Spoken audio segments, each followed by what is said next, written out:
네, 오늘 말씀 제목은 괴롭게 할수록 그들이 더욱 번성하고 증가함으로라는 이런 제목을 가지고 하나님의 말씀을 전해드리고자 합니다. 사랑하는 여러분, 여러분이 듣기에 오늘 설교 제목이 참으로 이상하게 들릴지 모릅니다. 하지만 우리 하나님께서는 역설의 하나님이심을 믿으시기 바랍니다. 어떤 하나님이시라고요? 역설의 하나님이십니다. 왜냐하면 우리 하나님께서는 강한 자를 넘어뜨리기 위해 보잘것없고 약한 자를 들어쓰시는 역설적인 분이시기 때문입니다. 그런 면에서 오늘 제목처럼 괴롭게 할수록 낙심하고 쇠약해져야 되는 것이 세상의 진림에도 불구하고 하나님께서는 오늘 본문 말씀에서 반대로 우리에게 말씀해 주고 계시다는 점입니다. 저는 오늘 이 말씀이 오늘날을 살아가는 우리에게 큰 힘과 위로를 던져주고 있다라고 그렇게 믿고 있습니다. 오늘날 이 세상을 바라보면 점점 더 진보되고 기술이 더 나아지는 세상처럼 보이지만 영적인 환경은 어떠한 것 같습니까?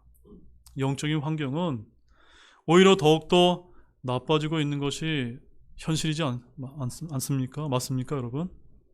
사람들은 더 악해지고 폭력적으로 되어 감으로써 우리들과 같은 올바른 믿음을 가지고 경건하게 살고자 하는 성경 신자들은 이 세상에서 고난을 감당해야 될 일들이 더 많아지는 것이 사실이기 때문입니다. 그러나 그것이 꼭 우리에게 나쁜 현상일까요? 그럼 어떻게 생각되십니까? 저는 꼭 그렇다고 생각하고 있지는 않습니다. 오늘 본문은 바로 그런 위대한 진리를 저와 여러분에게 알려주고 있다라고 그렇게 믿습니다. 여러분 어떻게 생각이 되십니까? 자, 오늘 본문 말씀은 이집트 땅에 와서 살게 된 이스라엘 자손들이 이집트의 총리였던 요셉이 죽고 난 뒤에 겪게 된 그런 이야기를 담고 있는 말씀이 되겠습니다. 자, 본문 6절 말씀 한번 보십시오. 거기 이런 말씀이 기록이 되어 있습니다. 요셉이 죽고 그의 모든 형제들과 그 온 세대가 죽었더라라고 이렇게 기록된 말씀을 볼 수가 있습니다. 요셉으로 인해 이스라엘 자손에게 호의를 베풀었던 이집트였지만 오늘 본문 8절에서 보는 것처럼 한편 요셉을 알지 못하는 새 왕이 일어나 이집트를 다스리더니와 같이 이 말씀을 읽을 때 여러분 어떤 생각이 드십니까? 무언가 불길한 조짐이 일어날 것을 알려주고 있다는 생각이 들지는 않습니까? 맞습니까? 하나님의 특별한 섭리와 축복으로 이스라엘 자손은 급속한 인구 증가와 번성을 했습니다.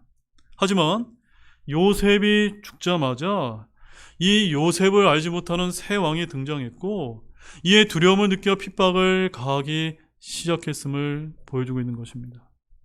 결국 이러한 상황은 우리 하나님의 적극적인 개입을 초래할 수밖에 없고 그로 인해 이스라엘의 역사적인 출애굽 사건이 무르익어서 이제 구출자 모세의 등장이 시작하려 했던 순간을 맞이하게 됐던 것입니다. 여러분, 이는 오늘날도 마찬가지로 저는 그렇게 생각하고 있습니다. 성경에서 요셉은 누구를 예표하는지 아십니까? 바로 우리가 믿고 있는 주 예수 그리스도를 예표하는 인물이 아닙니까? 우리나라와 한국교회도 하나님을 잘 믿는 건국 대통령 덕분에 지금까지 크게 성장하여 지금에 이르렀습니다. 그러나 시간이 흐를수록 하나님을 모르는 지도자들이 많이 등장했고 우리나라와 교회는 외적으로 성장을 했을지는 모르지만 영적 환경은 오히려 더 나빠졌음을 우리가 부인할 수가 없지 않습니까? 그러나 여기서 중요한 것은 영적 환경이 나빠졌다고 해서 우리의 영성도 나빠져서는 곤란하다는 점입니다. 비록 외부적인 환경은 마지막 날들에 가깝게 경건하게 살고자 하는 신자들에게 너무나 어려운 일들이 많이 발생하고 있지만 오히려 이런 점은 역설적으로도 우리는 예수 그리스도의 공중 강림의 날이 가까이 왔음을 더 잘 느낄 수 있는 그런 날임을 아시기 바랍니다. 맞습니까, 여러분? 지금 마지막 날들에 가까울수록 우리가 아유 힘들어요 죽겠습니다가 아니라 주님이 오실 날이 가깝구나 라는 것을 더 잘 느낄 수 있는 그런 날이라는 것입니다. 자, 그런 오늘 본문이 오늘날을 살아가는 저와 여러분에게 어떤 영적 교훈을 던져주고 있는지를 우리 자세히 우리 한 구절씩 한번 살펴보도록 하겠습니다. 자, 첫 번째는 우리는 나그네로서 이 세상에서 고난을 받기 마련이라는 점을 아셔야 된다는 점입니다. 저와 여러분들이 뭐라고요? 나그네라는 것입니다. 오늘 본문 말씀을 보게 되면 이스라엘 자손들이 요셉을 알지 못하는 새 왕의 등장으로 모진 고난을 겪은 사실을 보여주고 있습니다. 이집트로 이주한 이스라엘 자손은 하나님의 축복과 섭리를 말미암아 그곳에서 번성하는 축복을 받았지만 동시에 그로 인하여 이집트 사람들의 경계의 대상이 되어 핍박을 당했던 것입니다. 이집트 사람들은 이주민이었던 이스라엘 자손의 번성을 한편으로는 시기하고 또 한편으로는 두려워하며 그들을 핍박하기에 이른 것입니다. 이것은 이집트 사람의 처지에서 보면 매우 당연한 일인 것입니다. 생각해 보십시오. 이주민이 원주민보다 더 강성해진다면 그 어떤 나라도 자기들의 생존 차원에서 이주민을 압제하고 억압하지 않겠습니까? 자, 여기서 우리는 매우 중요한 영적 교훈 하나를 발견할 수가 있습니다. 그 교훈이 무엇이냐면 우리가 이 세상에서 당하는 고난과 어려움은 어쩌면 불가피한 것이라는 점을 영적으로 깨닫게 해준다는 점입니다. 왜냐하면 아까 제가 서두에 뭐라고 말씀드렸어요? 우리가 이 세상에서 어떤 자들이라고요? 나그네라는 점입니다.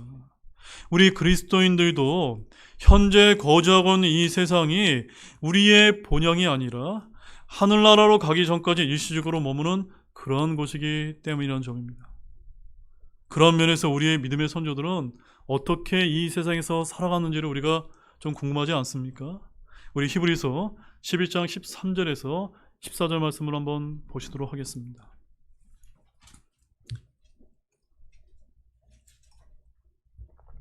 히브리서 11장 13절과 14절 말씀에 우리 믿음의 선조들의 믿음을 우리가 발견할 수가 있습니다.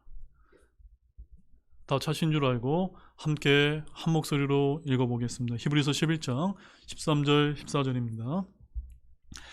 이들은 다 믿음 안에서 죽었고 약속하신 것들을 받지 못하였으나 멀리서 그것들을 보고 확신하며 끌어안았고 또 땅에서는 자기들이 나그네여 순례자임을 고백하였으니 그런 것들을 말하는 자들은 자기들이 본향을 찾고 있음을 분명히 나타내니라. 참으로 아멘이시죠? 우리가 이런 믿음을 가지셔야만 됩니다. 약속한 것을, 또 성경에 기록된 것을 비록 지금 우리가 받지는 못했지만 멀리서, 저 셋째 하늘에 멀리서 우리가 받게 될 그 일을 확신하면서 이 땅에서는 어떻게 살아가야 됩니까? 내가 이 땅에서 영이 살아가는 것처럼 살아가는 것이 아니라 나그네여 순례자처럼 본향을 찾아가면서 살아야 된다고 말씀하고 있는 것입니다. 이것이 바로 우리가 본받아야 될 우리의 믿음의 선조들의 발걸음이요 믿음이었던 것입니다. 우리의 본향은 저 셋째 하늘에 있는 천국임을 잊지 마시기를 바랍니다. 그러면 이 세상을 자신들의 활동무대로 삼고 있는 사탄과 그 무리는 마치 파라오처럼 우리 신자들이 이 세상에서 번성하게 되면 한편으로는 시기하고 한편으로는 두려워하며 핍박을 가하게 되는 것입니다. 디모데후서 3장 12절에 이런 말씀이 기록되어 있습니다. 참으로 그리스도 예수님 안에서 하나님의 뜻대로 살고자 하는 모든 자는 핍박을 받을 것이나 라고 이렇게 기록이 되어 있습니다. 여러분, 예수님 안에서 하나님의 뜻대로 살기를 원하십니까? 그러면 무엇이 여러분에게 임할 수 있다고요? 예, 핍박이 여러분에게 다가올 수밖에 없다는 점입니다. 분명한 사실은 그리스도 예수님 안에서 하나님의 뜻대로 진정으로 살고자 하는 모든 자는, 단 한 명도 예외 없이 모든 자는 세상에서 핍박을 받는다는 사실을 잊지 마시기를 바랍니다. 그러므로 우리는 이 사실을 바로 알고 세상에서 핍박을 받을 때 그것을 이상하게 여기거나 그러한 일로 인해 결코 낙심해서는 될까요? 안 될까요? 낙심해서는 안 된다는 점입니다. 한 말씀 더 보겠습니다. 베드로전서 4장 12절에서 13절 말씀입니다. 베드로전서 4장 12절과 13절 말씀입니다. 베드로전서 4장 12절 13절 또 한 목소리로 읽겠습니다. 사랑하는 자들아, 너희를 단련하려고 오는 불같은 시련에 관하여는 마치 이상한 어떤 일이 너희에게 일어난 것 같이 이상히 여기지 말고 오히려 너희가 그리스도의 고난에 참여하는 자가 되었으므로 기뻐하라. 이것은 그분의 영광이 드러날 때 너희가 넘치는 기쁨으로 또한 즐거워하게 하려 함이라. 네. 여러분에게 어려운 일이 닥치게 됐을 때 그 어려운 일로 인해서 좌절하고 또 여러분들이 낙심한다고 해서 달라지는 게 있습니까? 없습니까? 달라지는 게 하나도 없습니다. 근데 이 말씀처럼 이것이 하나님께서 내게 주시는 고난이라는 걸 알고 기쁨으로 참여하게 된다면 언젠가 주님을 만나게 될 때 여러분이 넘치는 기쁨으로 그 자리에 함께 할 거라고 하는 이 말씀을 굳게 믿으시길 바랍니다. 따라서 우리는 세상에서 고난을 겪을 때 이 세상을 잠시 나그네로 살아가는 성도들이 감내해야 될 지극히 당연한 일로 여기시기를 바랍니다. 오히려 그것을 기뻐하고 하나님의 자녀로서의 증표를 여기며 믿음으로 극복하는 모든 분들이 되시기를 바랍니다. 두 번째는 우리가 사탄과 세상을 두려워하기보다는 사탄과 세상이 저와 여러분을 두려워한다는 사실을 아실 필요가 있다는 점입니다. 자, 본문 8절에서 10절 말씀을 한번 보시도록 하겠습니다. 본문 8절 10절입니다. 같이 보겠습니다. 한편 요셉을 알지 못하는 새 왕이 일어나 이집트를 다스리더니 그가 자기 백성에게 이르되 보라, 이스라엘 자손들의 백성이 우리보다 더 많고 강력하도다. 자, 우리가 그들을 지혜롭게 다루자. 그들이 번성하면 앞으로 어떤 전쟁이 일어날 때 그들이 또한 우리 원수들과 연합하여 우리와 싸우고 이 땅에서 일어나 나갈까 염려하노라 하였더라. 자, 본문 8절에서 10절 말씀을 보면 요셉을 알지 못하는 이집트의 새로운 왕은 이스라엘 자손이 번성하는 것을 크게 염려했다고 기록하고 있습니다. 이처럼 이집트의 새 왕이 이스라엘을 두려워한 이유는 무엇 때문이었을까요? 크게 한 두 가지 정도 이유가 이제 있을 수가 있는데, 첫째는 이집트가 외국과 전쟁을 하게 됐을 때 수적으로 강성해진 이스라엘이 외국군과 연합하여 그들을 칠 것을 염려했기 때문입니다.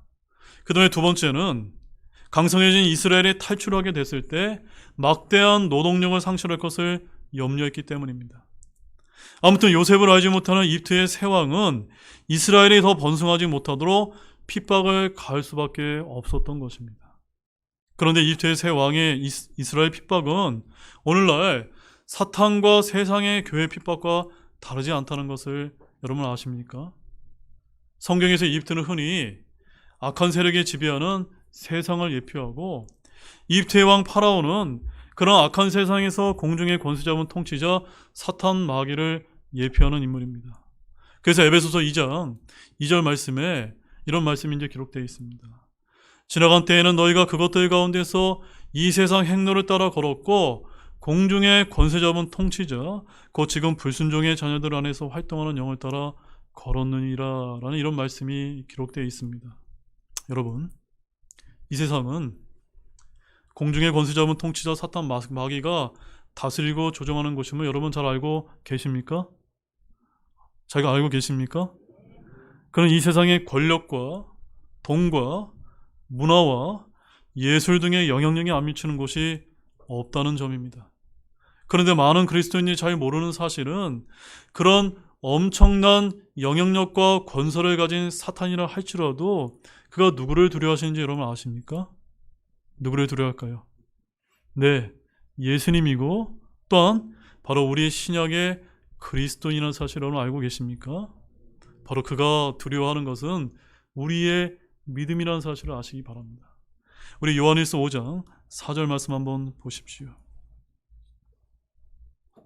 요한일서 5장 4절 말씀에 우리 사탄 마귀가 무엇을 가장 두려워하는지를 한번 살펴보기를 원합니다. 같이 보겠습니다. 이는 무엇이든지 하나님에게서 태어난 것은 세상을 이기기 때문이라. 세상을 이기는 승리는 이것이니 곧 우리의 믿음이니라. 아멘이시죠? 여러분에게 있는 믿음이 바로 이러한 믿음인 것입니다. 그런데 왜 여러분에게 이러한 믿음을 하나님께서 주셨음에도 불구하고 왜 세상을 바라보면서 좌절하고 낙심해야 될 이유가 어디에 있습니까? 오히려 사탄 마귀가 또 세상이 우리를 두려워한다는 사실을 우리가 늘 인지해야 되는 것입니다. 그럼 오늘 본문은 사탄과 세상이 오히려 교회와 성도를 두려워한다는 사실을 아주 극명하게 보여주는 그런 말씀인 것입니다. 이처럼 사탄과 세상이 교회와 성도를 두려워한 이유는 파라오가 이스라엘을 두려운 것과 마찬가지로 교회와 성도에게 누가 함께하고 계시기 때문입니까? 바로 우리 주님께서 함께 하고 계시기 때문임을 믿으시기 바랍니다. 우리는 지금 마귀가 조정하는 악한 세력의 영향권 내에 있지만 장차 마지막 때에는 이 세상을 심판할 권세를 지니신 주 예수 그리스도의 재림으로 말미암아 세상과 사탄을 정복하고 최후의 승리를 거두게 될 것임을 굳게 믿어야 될 것입니다. 이 악한 세상에 둘러싸여 고통당하며 혹시 신음하며 그런 고통을 겪고 계신 그런 분은 없으십니까? 그런 사악한 세력을 여러분 결코 두려워하지 마시기를 바랍니다. 오히려 세상이 우리를 두려워할지 모르기에 담대히 용기를 가지고 대적하시기를 바랍니다. 최후 승리는 누구의 것입니까? 우리의 것인 것입니다. 자, 세 번째는 사악한 자의 계략은 잠시 승리한 것처럼 보일지 몰라도 결코 성공할 수 없다는 점입니다. 자, 본문 10절 말씀을 다시 한번 보게 되면 이집트의 새 왕은 그의 백성에게 자, 우리가 그들을 지혜롭게 다루자라고 이렇게 이제 말하는 것을 우리가 이제 볼 수가 있습니다. 이는 이집트 왕 파라오가 이스라엘 자손의 핍박할 계략을 꾸미기 시작했음을 암시해주는 그런 말씀입니다. 그가 꾸민 계략은 이스라엘 자손에게 중노동을 시키는 것이었는데 이러한 파라오의 계략은 세상적이고 인간적인 눈으로 볼 때는 굉장히 지혜로워 보이는 그런 정책이 아닐 수가 없습니다. 왜냐하면 파라오는 이스라엘 자손에게 중노동을 시킴으로 인해 한편으로는 이스라엘의 번성을 막고 또한 그들을 연약하게 할 수 있었을 뿐만 아니라 또 한편으로는 그들의 중노동을 통해서 상당한 경제적인 이득을 볼 수 있었기 때문인 것입니다. 그럼 한번 보시기 바랍니다. 파라오의 계략은 그의 뜻대로 되었습니까? 그렇지 않았다는 점입니다. 자, 본문 12절 말씀 보십시오. 거기 뭐라고 이제 기록되어 있습니까? 함께 보시겠습니다. 그러나 저들이 그들을 괴롭게 할수록 그들이 더 번성하고 증가함으로 저들이 이스라엘 자손으로 인해 근심하였더라. 저와 여러분에게 우리 주님께서 기대하는 바가 바로 이러한 믿음이라는 사실을 잊지 마시길 바랍니다. 세상과 사탄이 우리를 아무리 핍박하고 우리에게 고난을 주고 어려움을 준다 하더라도 괴롭게 하면 괴롭게 할수록 우리가 낙심하고 좌절하는 것이 아니라 우리의 영성이 더욱더 강성해져야 되는 것이 당연하다는 말씀입니다. 따라서 이스라엘 자손이 괴롭힘을 당할수록 더 번성하고 증가했기 때문인데 파라오는 이스라엘을 멸절시키는 계략을 갖고 있었지만 하나님께서 그러한 계략을 폐하셨고 이스라엘 자손이 핍박당할수록 더 번성하고 증가하게 하신 것임을 보시기를 바랍니다. 사실 오늘도 우리는 사탄이 공중공세를 잡은 이 세상의 한복판에 살아가고 있으면서 하나님께서 사악한 자들의 계략을 거꾸로 트시고 우리 성도들을 눈동자처럼 지키고 보호하시는 분이라는 사실을 아시기를 바랍니다. 우리 욥기서 5장 12절에서 13절 말씀을 한번 보시겠습니다. 자, 욥기서 5장 12절에서 13절 말씀에 우리 하나님께서 이 사탄 마귀의 계략을 어떻게 행하시는 분이심을 우리가 볼 수가 있습니다. 욥기서 5장 11에서 13절 말씀입니다. 다 찾으신 줄 알고 우리 귀한 말씀이기 때문에 또 같이 보겠습니다. 그분께서 간교한 자들의 계략들을 꺾으사 그들이 경영하는 바를 그들의 손이 이룰 수 없게 하시며 지혜로운 자들을 자기 관계에 빠지게 하시고 거역하는 자들의 계략을 거꾸로 들이심으로. 여러분 이 말씀을 아멘으로 여러분 굳게 믿으십니까? 믿으시기 바랍니다. 그 다음에 네 번째는 우리가 하나님께 속하지 아니하면 사탄의 종이 된다는 사실을 깨닫기를 바랍니다. 자, 본문 11절 말씀 한번 보시기 바랍니다. 자, 11절 말씀 같이 또 한번 읽어보겠습니다.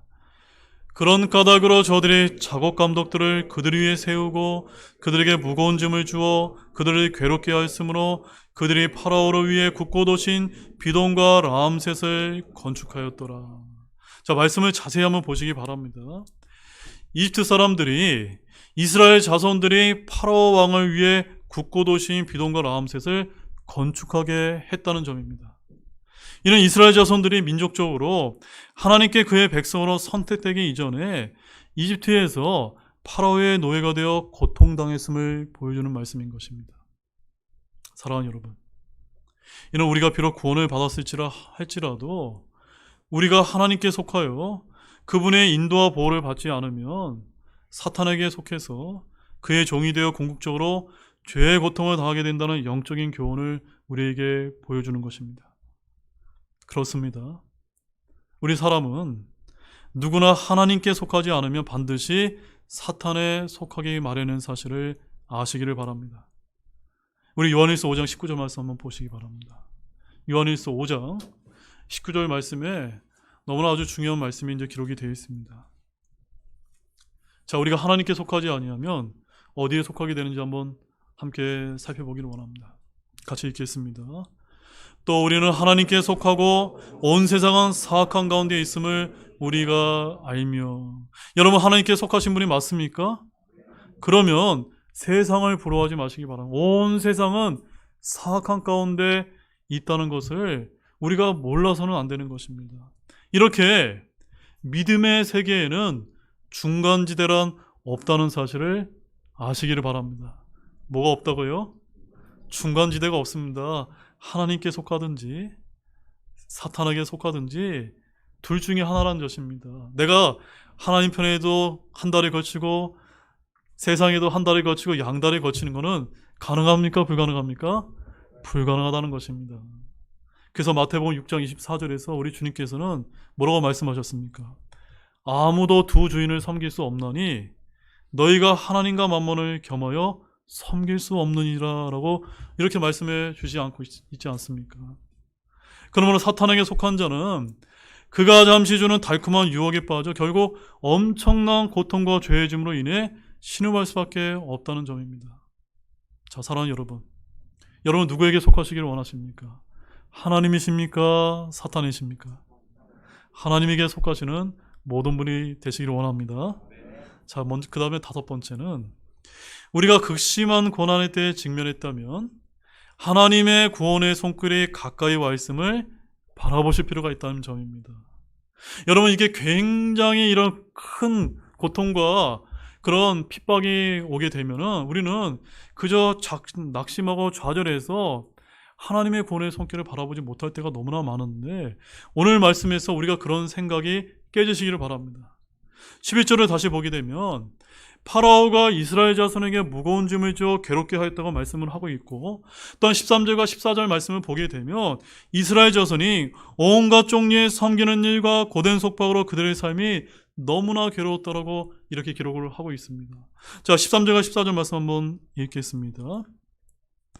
이에 이집트 사람들이 이스라엘 자손을 혹독히 섬기게 하였고 회반족 이기기와 벽돌 굽기와 들에서 행하는 온갖 종류의 섬기는 일을 시키며 고된 속박으로 그들의 삶을 괴롭게 하였는데 저들이 그들을 섬기게 하여 그들이 섬긴 모든 일이 혹독하였더라. 여러분, 이스라엘 백성들이, 이스라엘 자손들이 왜 이렇게 괴롭힘을 당하게 되었던 것입니까? 왜 그럴까요, 여러분? 그들이 누구에게 속했기 때문입니까? 하나님이 아니라 사단에게 이제 속했기 때문인 것입니다. 바로 이러한 상황 속에서 이스라엘 자손들은 참으로 낙심을 할 수밖에 없었습니다. 하지만 만약 그들이 하나님의 약속을 믿고 바라보았다면 그들은 절망적인 상황 속에서도 낙심하지 않고 소망을 가질 수가 있었을 것입니다.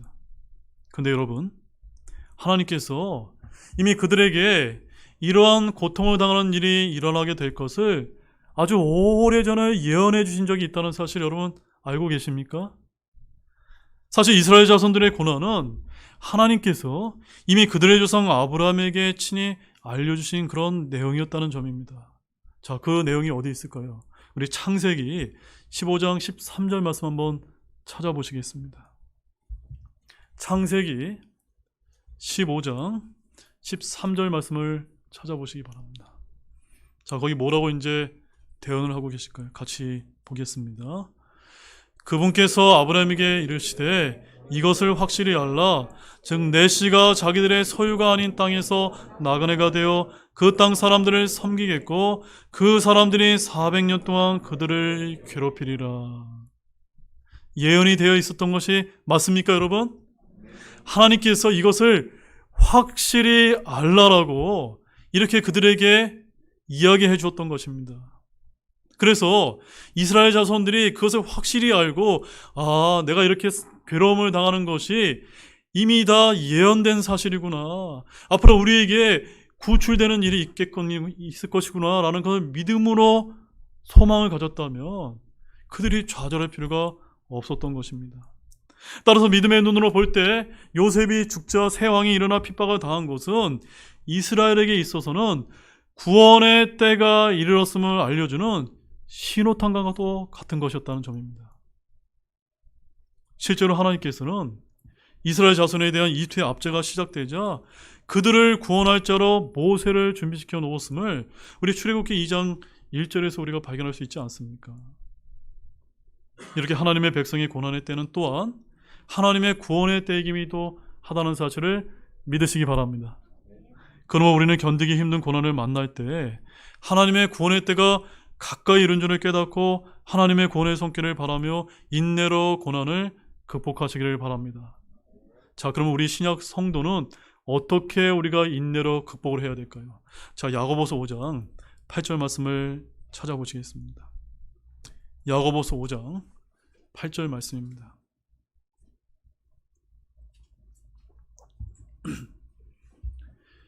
야고보서 5장 8절입니다. 우리 함께 또 큰 목소리로 한번 읽어보도록 하겠습니다.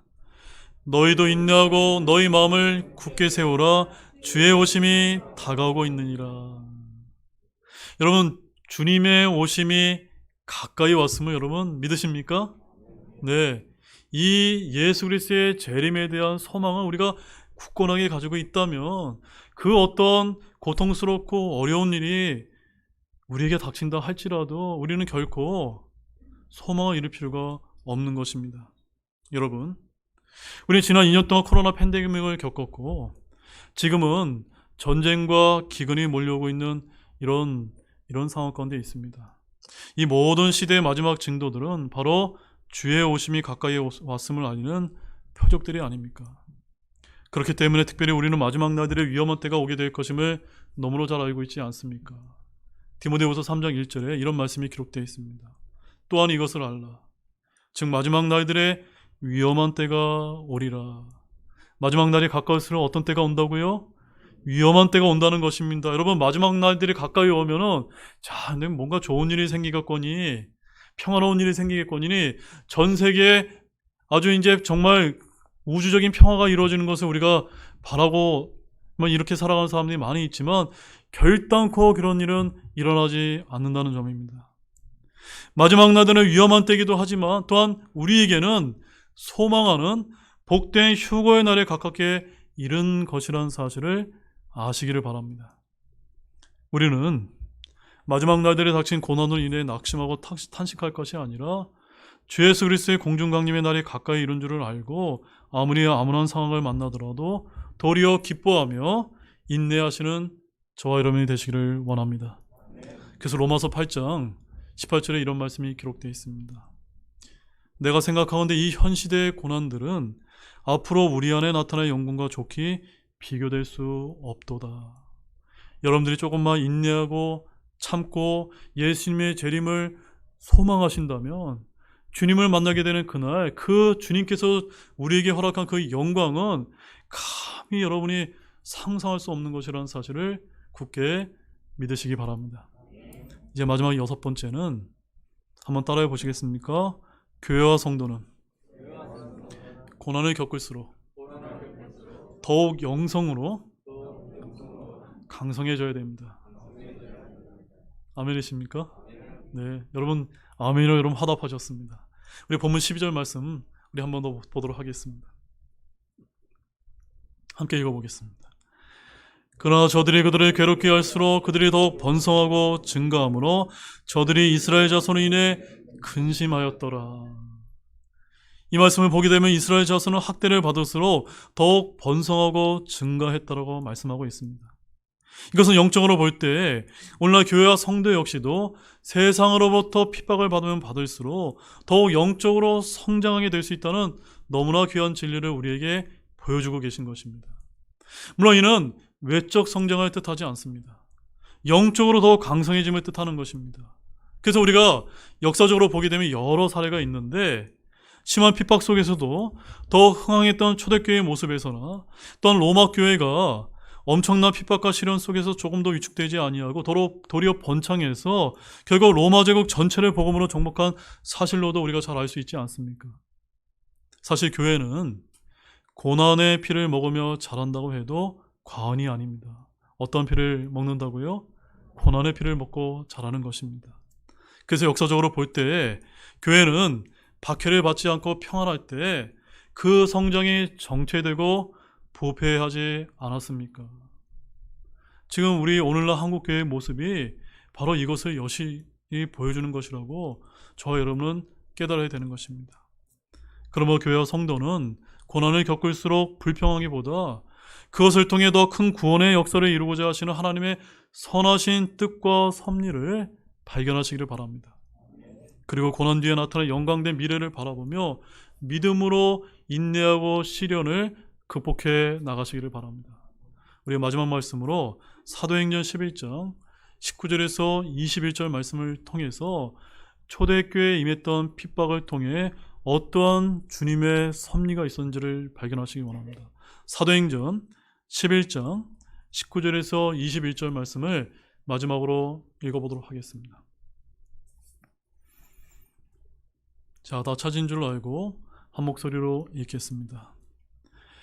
한편 스데반과 관련된 핍박으로 인해 널리 흩어진 자들이 멀리 베니게와 키프로스와 안디옥까지 여행하며 오직 유대인들에게만 말씀을 선포하더라. 그들 중에 몇 사람은 키프로스와 고레네 사람들이었는데 그들이 안디옥으로 가서 그리스만 하는 사람들에게 말하여 주 예수님을 선포하며 주의 손이 그들과 함께 하심으로 많은 수의 사람들이 믿고 주께로 돌아서더라. 바로 역설의 하나님이심을 초대교회의 역사를 통해서 분명히 보여주고 계신 것 여러분 발견하셨습니까? 마찬가지로 파라오의 막강한 권력이 하나님께서 함께 하시는 이스라엘의 번성을 막지 못했던 것처럼 오늘날 공중권세 잡은 사탄 마귀가 어떤 세상에서 악을 조장하는 사탄도 주의 손이 함께하는 참된 교회의 영적 성장을 결코 막을 수 없다는 사실을 아시기를 바랍니다. 이제 결론의 말씀을 여러분에게 드리도록 하겠습니다. 사랑하는 형제자매 여러분, 이스라엘 백성들이 이집트에서 번성과 동시에 교난을 겪은 사실은 우리 하나님의 자녀들이 이 세상을 살아가게 될 때 반드시 이중적인 상황에 처하게 될 것임을 예표적으로 보여주는 것입니다. 어떤 상황이요? 이중적인 상황이라는 것입니다. 본래 하나님의 자녀들은 축복을 받은 존재들이지만 한편으로는 사탄과 그의 무리의 도전과 핍박으로 인해 이 세상에서는 고난을 당할 수밖에 없는 것입니다. 이것은 세상에 발붙이고 나그네요 순례자처럼 살아가는 우리에게 있어서 어쩔 수 없는 현실임을 아시기 바랍니다. 그러나 넓게 볼 때 우리가 당하는 고난은 역설적으로 우리에게 큰 은혜를 베풀어 주시기를 원하는 하나님의 긍휼이심을 발견하시기를 바랍니다. 그러므로 하나님의 자녀된 우리는 오직 우리 주 예수 그리스도를 바라는 믿음으로 그 어떤 고난도 극복하고 주의 다시 오심을 소망하시는 모든 분들이 되시기를 원합니다. 우리 등대교회 성도 모든 분이 그런 소망을 가지시기를 우리 주 예수 그리스도의 이름으로 축원합니다. 다 같이 일어나시겠습니다.